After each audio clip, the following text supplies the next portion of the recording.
अभी भी पाकिस्तान में दोस्तों ऐसे ऐसे लोग हैं जिनको देखकर आपको हदें पार नहीं होंगी। चलिए देखिए इस वीडियो में किस तरह के पाकिस्तान में भी लोग हैं, लेकिन 1% वहाँ अभी भी लोग हैं जो ट्रेड कर सकते हैं, सब कुछ कर सकते हैं, कबड्डी खेल सकते हैं, डेविस कप खेल सकते हैं। तो भाई क्या मौत पड़ी है कि हम एक दूसरे के साथ क्रिकेट नहीं खेल सकते। तो अभी एक नया शोषण छोड़ा जा रहा है कि जनाब चैंपियंस ट्रॉफी पाकिस्तान से ली जा रही है। अब मुझे नहीं समझ आ रही कि इंडिया चाहता क्या। वो यही हमेशा से यही चाहता है कि पाकिस्तान में कोई भी खेल ना हो।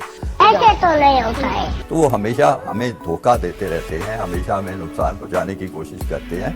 तो आपने सवाल पूछा चैंपियंस ट्रॉफी, और उसमें भी उनकी ऐसे ही कोशिश होगी, वो इसी तरह की चीज़ें करेंगे। Then what is going to happen? मुझे तो एक बात बार बार ही मैं कह रहा हूँ कि भाई जो भी डिफरेंसेस है आप जमे रहे उस पर, क्रिकेट होती रहे। अगर नहीं खेलना तो कबड्डी भी मत करें, ट्रेड भी मत करें, कुछ भी ना करें। लेकिन मुझे अफसोस के साथ ही कहना पड़ता है कि जब भी क्रिकेट की बारी आती है यहाँ पे सियासत आ जाती है। जब भी क्रिकेट की बारी आती है यहाँ पे कुछ ना कुछ कोई ना कोई फंडा निकल आता है बीच में। भाई देखें, it is very important for India and Pakistan to play. Cricket में नाइंसाफी तो भारत हमेशा से पाकिस्तान के साथ करता आया है। अबे साले कभी मेरा माफ करना। मगर खुल्लम खुल्ला जो कि इस मर्तबा हो रहा है, इसकी मिसाल पहले हमें कभी भी नहीं मिलती। हमारा एक पाई का सिक्का हुआ करता था, वो अब हम तो 2 टके से भी पीछे चले गए हैं। तो हमारा सिक्का बचा है, आप कह रहे हैं सिक्का मनवाना चाहिए। हमारे सिक्के में दम है अभी। देखिए, आप सिक्के को मनवाएंगे तो सिक्के में दम भी आना शुरू हो जाएगा। बेसिकली ये पाकिस्तान पर दबाव डालने के लिए किया जा रहा है।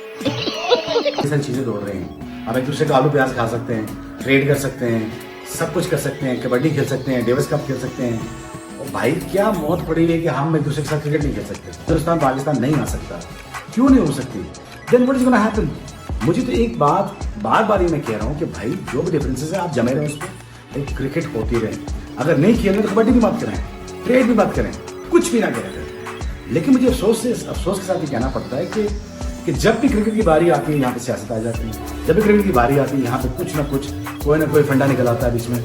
भाई देखें, it is very important for India and Pakistan to play, because यहाँ से मनी रेवेन्यू भी आता है, यहाँ पे फैन फॉलोइंग भी आती है, यहाँ से इंस्पिरेशन भी आती है। अब आइए, पाकिस्तान में क्रिकेट वापस आ चुकी है और Pakistan is a very safe level to play. मैं पाकिस्तान में क्रिकेट होते हुए, बड़ी क्रिकेट होते हुए देख चुका हूँ। एनसीसी आई है, वो वाघा बॉर्डर पे गए हैं, कबड्डी का मैच भी देख रहे हैं, खा रहे हैं, पी रहे हैं, मजा कर रहे हैं। We are one of the best nation in the world, remember this, we are one of the best hospitable nation in the world. And Hindustan ने फर्स्ट टाइम देखा। सौरभ गंगूली से आप पूछें, सहवाग से पूछें, सचिन से पूछें, we love them like anything. But again, जो भी डिफरेंसेस हैं यार इतने रखो कि क्रिकेट हो सके। बीसीबी के इस ऑप्शन को जो ये गौर कर रहे हैं, क्या हमने सरेंडर कर दिया है सर? ये आपने बिल्कुल ठीक फिक्रा बोला है कि क्या हमने सरेंडर कर दिया है। ये बड़ी सीधी सी बात है।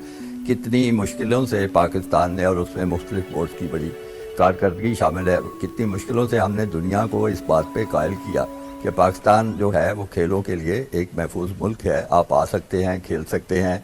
हम में इतनी सख्त भी है कि अपने मेहमानों की हिफाजत भी कर सके। कई साल जो थे वो बड़े वीरानी के गुजरे और उसके बाद ये वक्त आया है।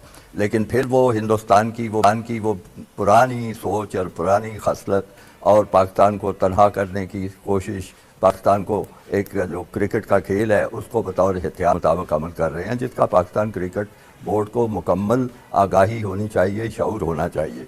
तो इस सूरत में हमारे लिए सिर्फ एक ही रास्ता था मेरे ख्याल में कि हम असूली मौक़िफ़ पे डटे रहें और यही कहें कि चूँकि हमें मेज़बानी दी गई है और हमारा मुल्क महफूज है खेलों के लिए, तो आप यहाँ तशरीफ़ लाएँ और खेलें।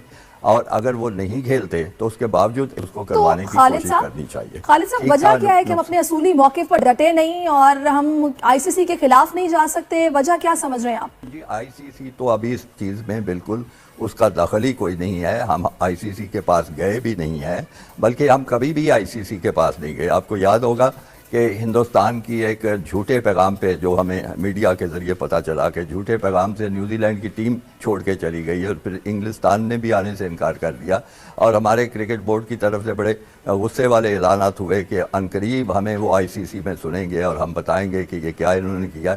किसी ने कुछ नहीं कहा, किसी ने कुछ नहीं सुना, और फिर आराम से मामला सारे के सारे तय हो गए। चैंपियंस ट्रॉफी और मुस्तकबिल क्या देख रहे हैं सर? चैंपियंस ट्रॉफी का क्या होगा? उसमें भी हम सरेंडर कर देंगे? आपको याद होगा जब बिग 3 का फार्मूला आया था तो इन्होंने बड़े जोर शोर से यहाँ बताया था कि कई हमारे सीरीज होंगी हिंदुस्तान के साथ, वो आएंगे, हम उधर जाएंगे। आपने देख लिया कि कुछ भी ऐसा नहीं हुआ। तो वो हमेशा हमें धोखा देते रहते हैं। 7 बार बोल रहे हैं, पढ़ने निकले वाले छात्रों को राजनीति से दूर रहना चाहिए। हमेशा हमें नुकसान पहुंचाने की कोशिश करते हैं।